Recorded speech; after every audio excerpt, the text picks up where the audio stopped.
Good morning, Shobi. Thank you very much for joining me today. Really looking forward to this interview with you. Can I just ask, just first up, where you're joining me from today?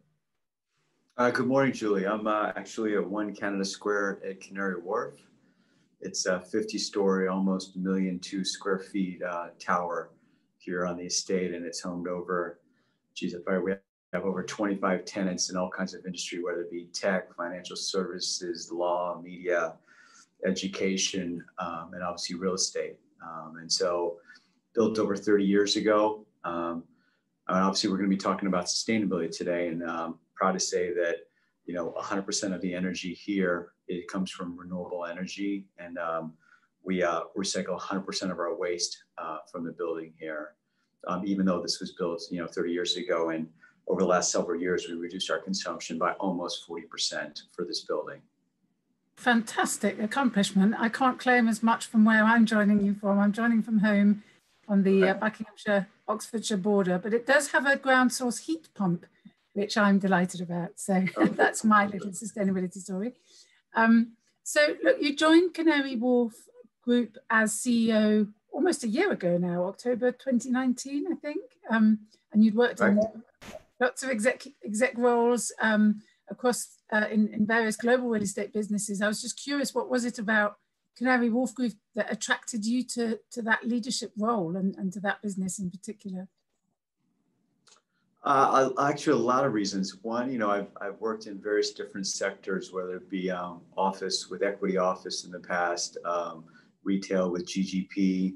I worked at Bentall Kennedy, where we did lots of multifamily and industrial. And so Canary Wharf is it's one of the greatest regeneration projects, civil engineering projects in the world. I mean, they've taken 30 years ago, took almost 100 acres of docklands and turned it into a vibrant mixed-use community. And so obviously it's got a great reputation, great platform, and the ability to combine all the different skills of the sectors as well being able to lead it. But the fact that we've got 8 divisions now, we've got a multifamily for rental business, residential sales business, an office business, a retail business, a co-working business. We've got our own contracting firm in here, management company, and development. And so the ability to lead this organization with the brand that we've got, and we've still got, we've got a £4 billion development pipeline still in works, as well as being able to lead it for future growth. It's an unbelievable opportunity. And I come from I'm a sustainable person. I bike to work in the US and sometimes here. And Canary Wharf has got an unbelievable brand and has done a lot of history in sustainability. And I think by the end of this year, we will have the most sustainable square feet built of any developer in the UK. I think we're going to have produced over 10 million square feet of sustainable buildings, including BREEAM in the office sector and Code for Sustainable Homes in the residential sector. That's going to comprise, I think, over 20 buildings. So that encompasses all of the things that I was looking for and a new challenge to come to the UK and having a little venture as well. Fantastic. That's quite an achievement. I like that stat on the most sustainable space being built. And I noted the company recently celebrated 30 years in existence and 30 years of local impact. What are you most proud of when you reflect on that social and economic impact of Canary Wharf on Tower Hamlets and the neighboring communities in particular? Well, obviously the credit goes to the predecessor, Sir George, and the team here, but they've, as part of initially on when they came here to build this project, they wanted to make sure the local community was involved and they wanted to give back to the community. And so to your point, over these last 30 years, there's been over $2 billion of businesses that have gone back into the local community, and they've supported over 400,000 jobs, indirect and direct in here. And I think approximately half of them are in East London. And I think, the vast majority of historical growth was in West London. And over the last probably 10-ish or so years, there's been a tremendous growth in East London, and Canary Wharf has obviously been a big part of that growth. Fantastic. And now the firm has a science-based climate target. I saw that was ratified by the Science Based Targets Initiative back in June this year, so quite recent. Can you just tell us why that you felt that was important to align the climate target with science, and also tell us what that target is in terms of the scope of the emissions that it covers, the timelines, deadlines, and any strategies to deliver that.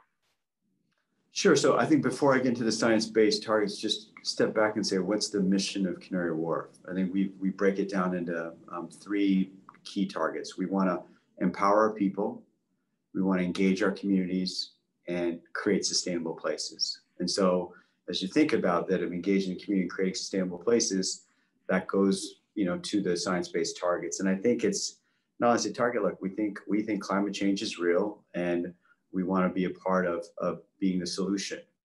And so how do we do that with our existing portfolio and with our, new developments? And so we're committing to, designing new developments to be net zero. So our next big new development is North Quay. And so we're still in planning phases, but the goal is to make that development net zero in terms of future development. For existing operations, the science-based targets had to include, our existing operations. So we still have some development going on, the construction and the management of the existing portfolio. And so our goal is by 2030 to reduce our emissions by 65%. In addition, we're in an ecosystem, and so we're going to be working with our suppliers so they have their own science-based targets by 2025. And so it's a continuous process. I mean, I mentioned some of the stuff that we've progressed here at One Canada Square. We've got a retail center underneath, and then in the estate, we've already committed to replacing 19 miles of strip lighting in the malls and the car parks. And then our last development, unfortunately, it's a cloudy day today, but over my shoulder, you would see if we had the blinds up, is 1 in 5 Bank. And that's, we just won an outstanding accreditation from BREEAM for that. So it's one of the most sustainable buildings in London that just came into service at the end of last year. Wow, some pretty punchy targets there, some really big ambitions. I'm particularly interested in the fact that you've included some of your sort of what are known as the Scope 3 emissions, so those of your tenants and suppliers within some of that. How do you envisage that being delivered sort of in practice? I mean, I'm thinking specifically in terms of any procurement or leasing or other kind of contractual implications in terms of working with them. What would be those implications for your future suppliers and occupiers in particular? It's a collaborative effort. I mean, I think it's part of our core values of collaboration, engagement, and ownership. I think we're going to be working with the Supply Chain Sustainability School to work with our suppliers in setting their science-based targets. But honestly, it's, again, credit to my predecessors. It's the same approach that they've started with, working with the local community and the suppliers, that what they did back then, though, that approach and ethos is going to go forward, that we're going to work with our shared climate, well-being, kind of zero waste ambitions. Again, stepping back, the entire state has been off going to no waste to landfills for many years now. And so working with those tenants and the suppliers in collaboration of how we look at what we're doing going forward, using technology, sharing those kinds of best practices. So it's a collaborative environment that we've been doing and will continue to do.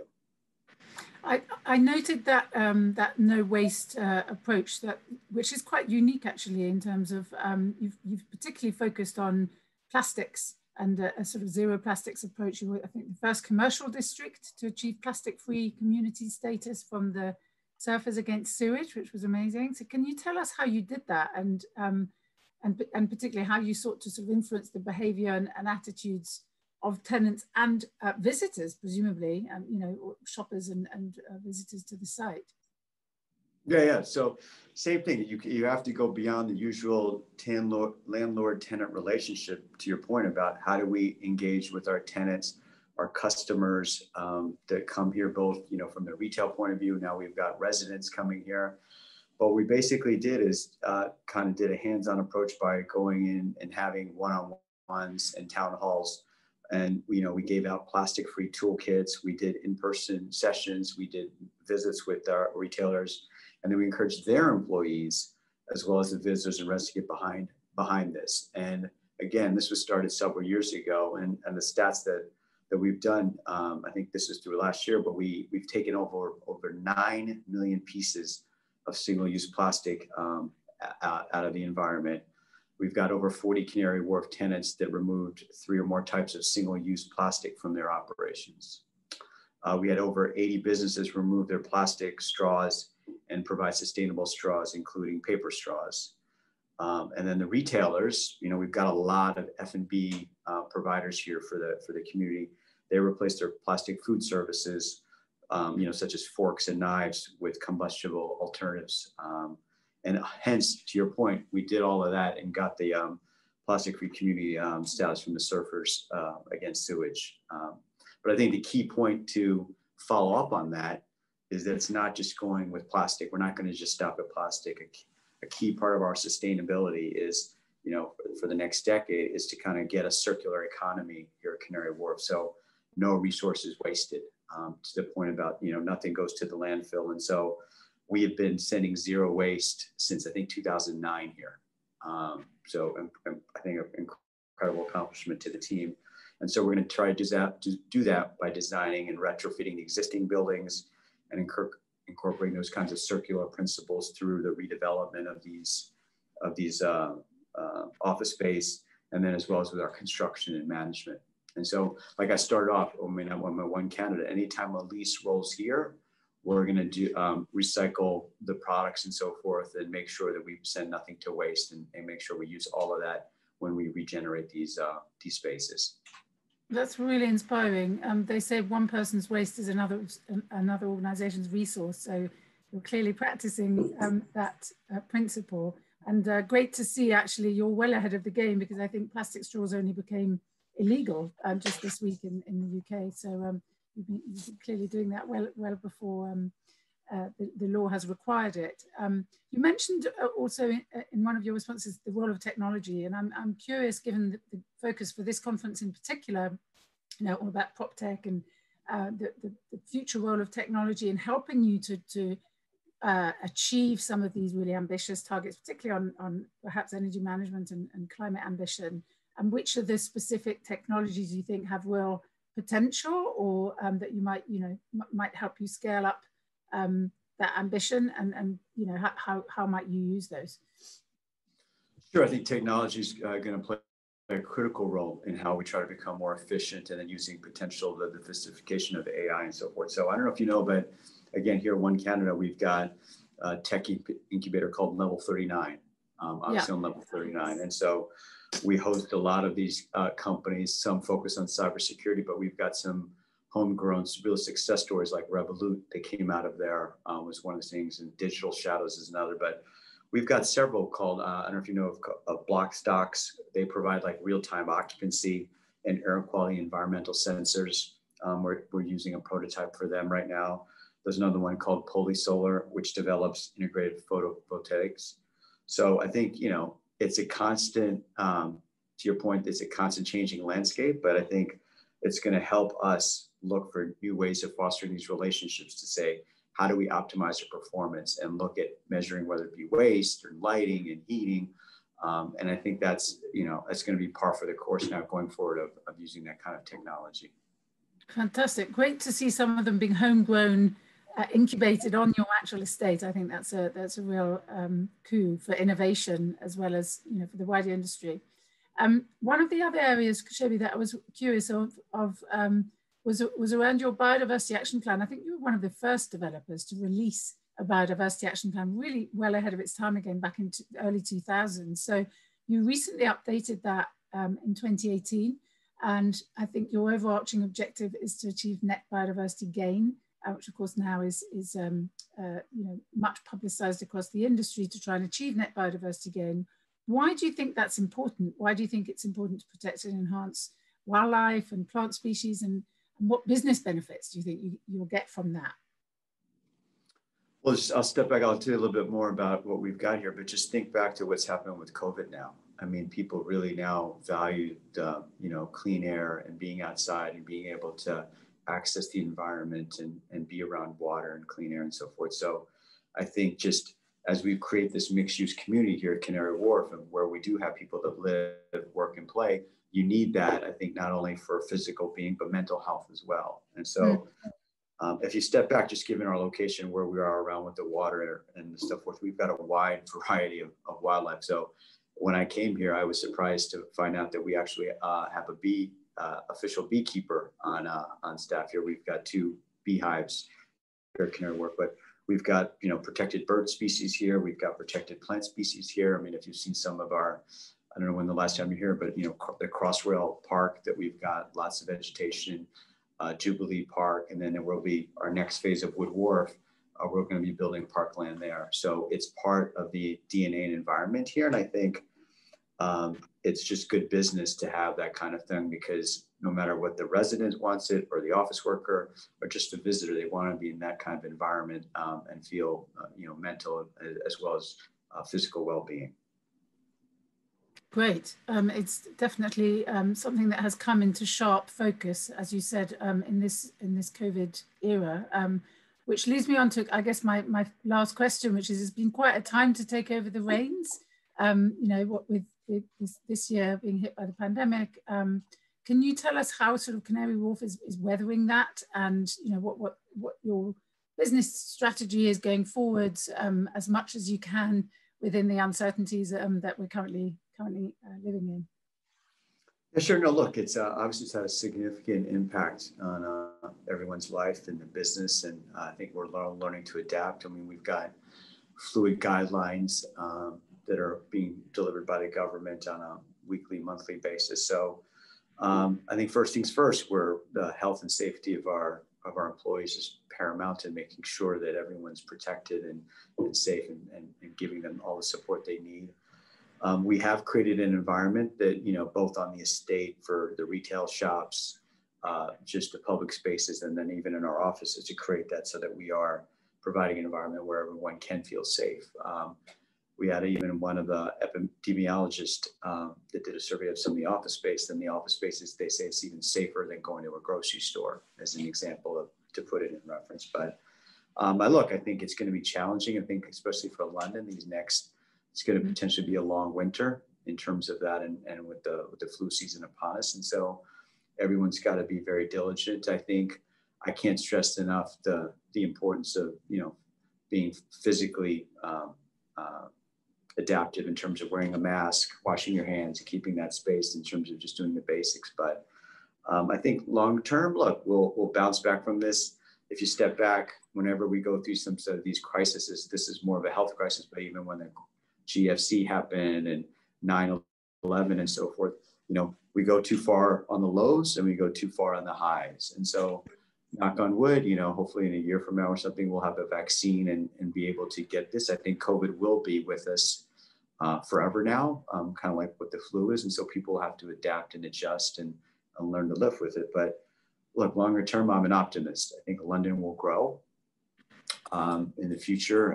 It's just the aspects, the cultural aspects, all the things that the city has to offer. And so our goal actually is to create a mixed use community where people can live, work, and play, like I said. So if you can have people that can walk to work and not have to impact, and they can reduce their carbon footprint on the environment, and they can go to a restaurant by walking and living in an environment where they are living in sustainable buildings, that'll obviously reduce the carbon footprint. And I think if we can do that, we'll offer a competitive offering to the folks, and it'll provide a great environment for people's physical and mental well-being. And I think longer term, that's our goal.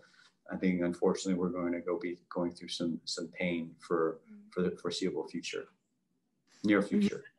Yeah, you and many others. But I just want to close by saying I think your approach, the company's approach and ambition on sustainability right across the spectrum, really, not just single issue, but all the environmental issues and the socioeconomic, really, really inspiring, and hopefully will stand you in very good stead to weather this particular storm and many others going forward. So thank you very much for sharing with me this morning. Really enjoyed the interview. And my pleasure. I think credit goes to the team. Martin Gettings has been here. Obviously, Sir George. These guys have put in place great process, procedures, and really a vision of creating sustainable places. And I think the credit goes to them. I'm the beneficiary of all their hard work, and obviously we'll try to continue it and take it to the next level in terms of excellence. But yeah, I think we're very, very proud of what we've done, and knock on wood, we'll do more good for the environment going forward as well. It's good business.